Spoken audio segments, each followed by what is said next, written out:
What's up? Welcome to Tales Tomorrow. I'm Morrow, your storyteller for today. With me have some more RPG horror stories. Is it just me or the angle for this camera is a little bit close? I feel like we're a little intimate. What? You don't like being intimate? Huh? You think this is a little too close for you? Huh? Are you afraid you're gonna kiss me? Anyway, I could never get the camera angle just right. It's always just a little bit off and it's always a little bit different. But you know what? It adds a little bit of variety to these videos. Speaking of videos, we have some RPG horror stories for today. Oh, the book is way too in a way. Sorry about that. Why is your character black? 2 days ago, I had the first session of a D&D campaign with a few random people from uni, 3 of whom are new to the game. I got into it via Baldur's Gate 3. One of them, Steve, wanted to play an XP of Wyll, which is totally fine with me. Not everyone has to be super original. Another player, Mike, had been into TTRPGs for a while, but thankfully left our table by himself after this train wreck of a conversation. Edit, we're all white Europeans. Steve, describing his character. Mike, why is your character black? He's pretty much Wyll from Baldur's Gate. But why is he black? Wyll is black. But why is your character black? Stares in confusion. He doesn't have to be black because Wyll is black. You can play European. I want him to look like Wyll. But can you tell me why you find that so irritating? Mike gives me a death stare, gets up and leaves. We're playing in a uni cafeteria. I don't know if anyone was actively listening, but like 30 people could have overheard that. Why is your character black? Why is your character an orange tiefling? You're not an orange tiefling. You're European Russian dude living in America. You should make your character, what, Russia? Imagine having to make your character fit you specifically. Like, excuse me, but they don't exactly have a Russian sub-race for D&D 5e or anything. I can't exactly make myself, human Russian sub-race or something. But imagine having your character be locked into whatever you are currently. That's the only thing you can play as. I know I'm only seeing like I'm a tiefling on the internet, but how do you know I'm not a tiefling in real life, huh? I mean, with my hellish charm, my adorable personality, and my vials that I clearly have, I'm totally could be a tiefling, guys. Totally, please believe me. But imagine having no creativity to the point where you say, hey, you are a European, so you must make your character a European. You can't change anything from the character and just make your character European. That means you can be an elf, can be a tiefling, can be an Aasimar, can be even a Lokatha or a Tabaxi or a Loxodon or whatever else. You have to be whatever you are IRL, a stinky human. There's nothing wrong with playing a human, by the way, nothing wrong whatsoever. If you want to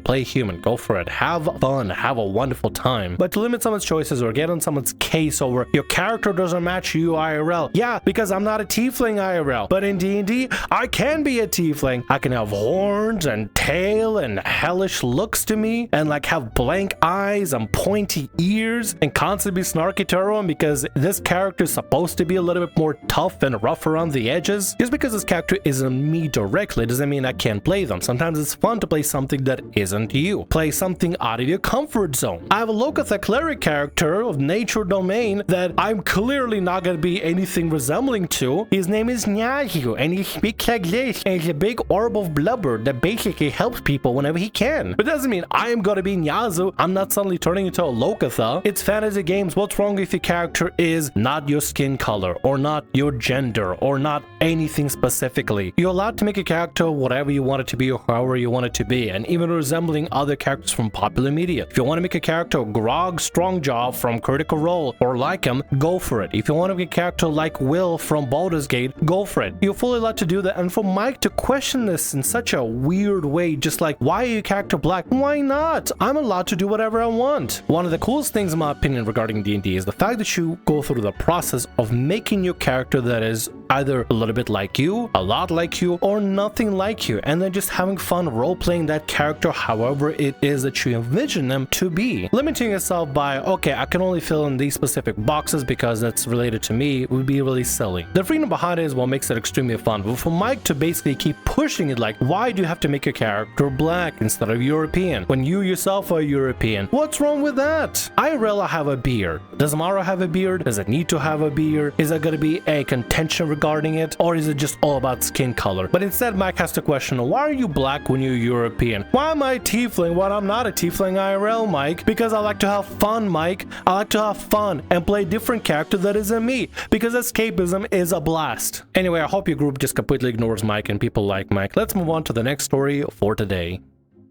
The GM of my games keeps turning me into a vegetable, then replaces me. Now, I'll let you know right now, these two following stories, this story and the next story, are probably fake and probably made up. I was looking through RPG horror stories and I found two stories back to each other. And it seems like from both a player perspective and DM's perspective. And gotta be honest, it looks, just by the title, looks really fake. Something about turning a player into a vegetable because they're doing something in the game, or DM just being a butthole and turning somebody to a vegetable just because. So as we go into these stories, take it with a grain of salt. These stories are probably fake, but with that in mind, let's begin. This was my first time playing D&D, and I played a human fighter. My party and I had woken up in a dungeon, but for some reason, my GM would not let me do anything to try to get out. After the members of my party got out, I was allowed to leave. Where we were being kept there was a chest outside the room we were in, and when I opened it, he said I turned into a vegetable, like literally a plant. He said I could no longer play until I was turned back. Then he made a character to play who was like level 10 while everyone else was still at level 1. He just made them appear, and my party and him had fun escaping this dungeon for like 3 hours while I just sat and watched. I did not even get to speak. It was a real letdown because I had really looked forward to playing. First of all, punctuations please. Second of all, I'm having a hard time believing the story. You know what I would have done if something similar to happen? I would just be like, alright, I'm getting out. Bye.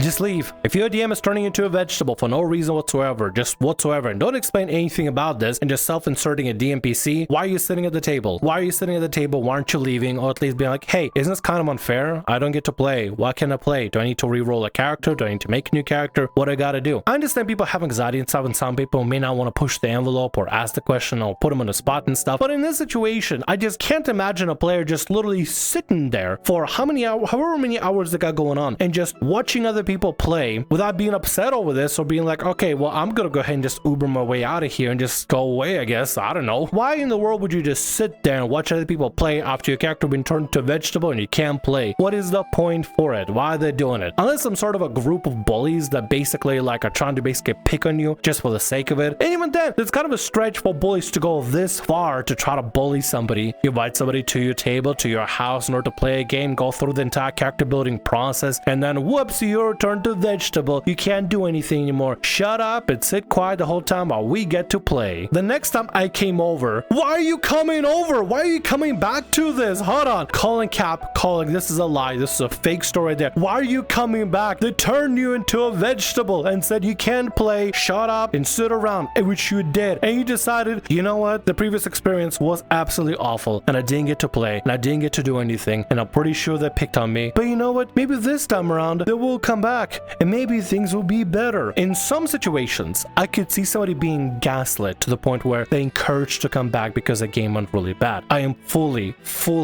understanding. But I'm guessing either the story is fake or we're missing so much context.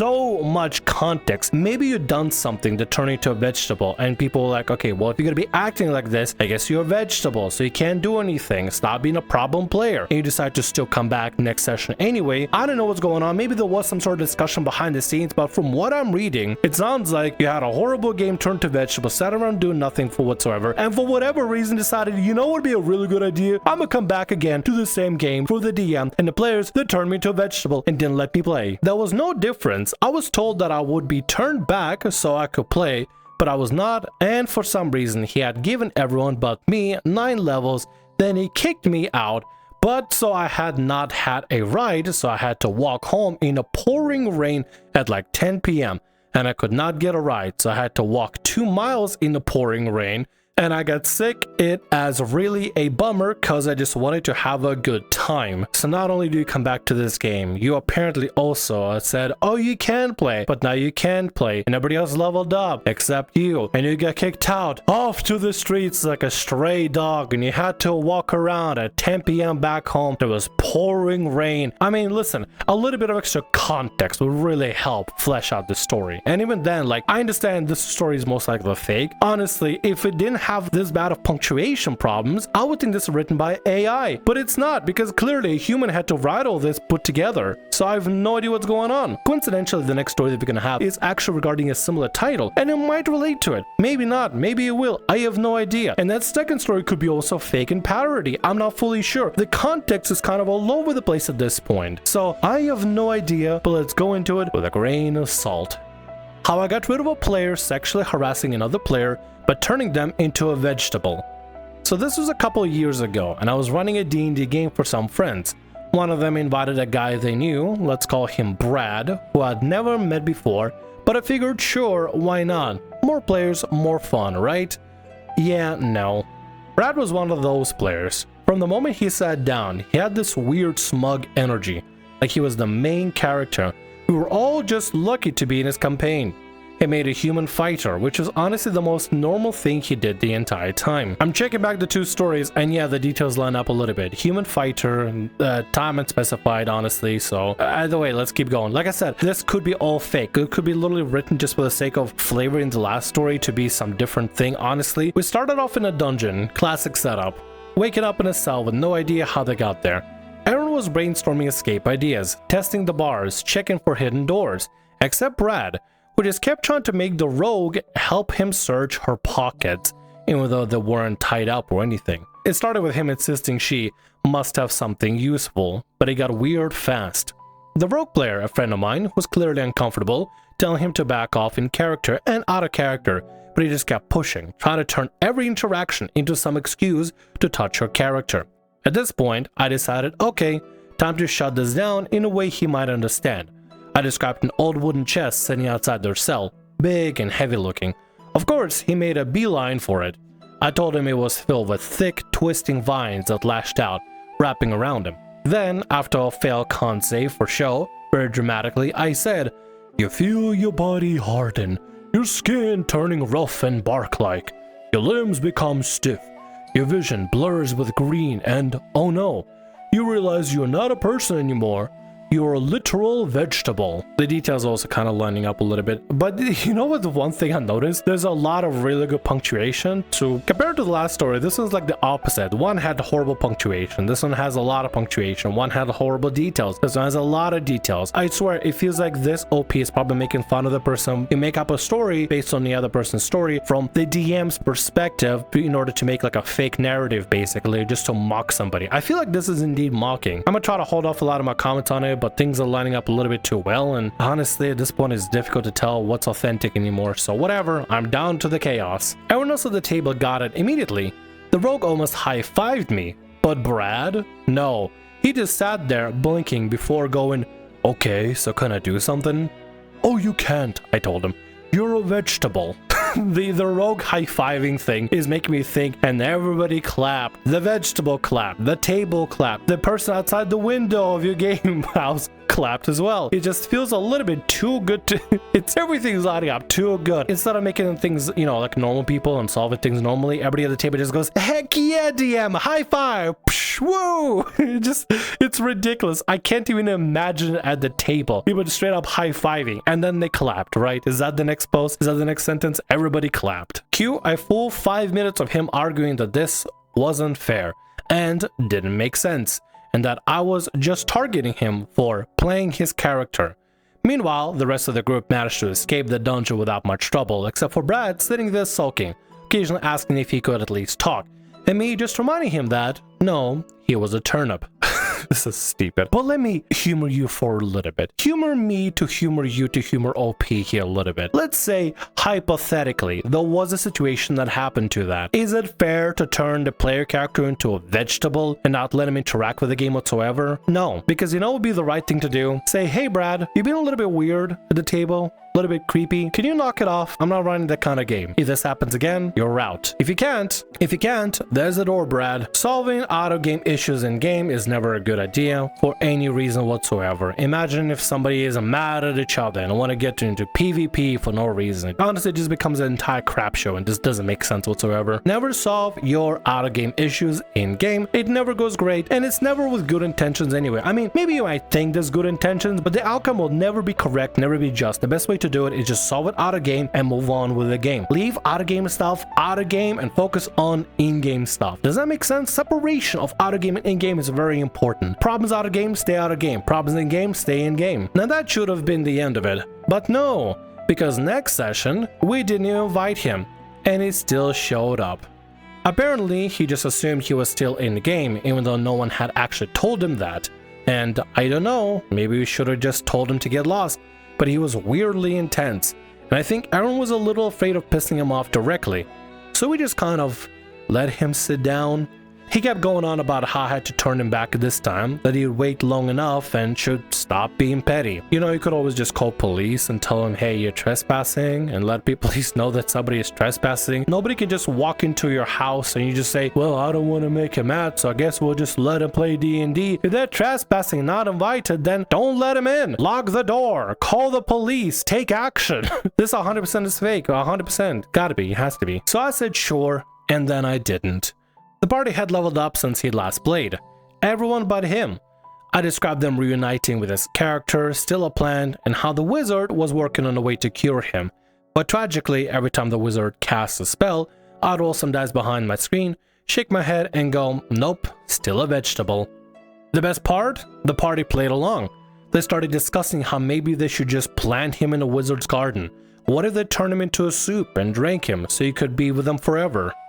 This went on for an hour of him just sitting there, getting increasingly frustrated, or we had a blast adventuring without him. Imagine having that happen. Imagine actually going out of your way to have a player invited and then don't let him play, and you can't say poking or prodding at him like this. That's just mean and cruel. Regardless of if they're a scumbag or the horrible person, regardless of that. Yes, if Brad in fact is this terrible person, then why are you letting him back into the game in the first place? You don't let terrible people back into the game just so you could, you know, poke the metaphorical bear or the fake bear, because there is nothing to this. There's no substance to the story. It's all fake. It's all made up. What was the point of inviting somebody back just so you could keep prodding and prodding and prodding and prodding and poking fun at them the whole time? At that point, it is targeting and it is mean and it is bullying, basically. If you don't want somebody at the table, tell them to leave the table. Don't allow them back at the table. Focus on the people that you want to have at the table. I'm just trying to imagine a real life scenario where people could do that. And we've read some RPG horror stories where people have read about a lot of DMs specifically on this channel, where some of them have been such cruel bastards that keep inviting people back just so they can keep their own audience in check for their own torture fantasies, or some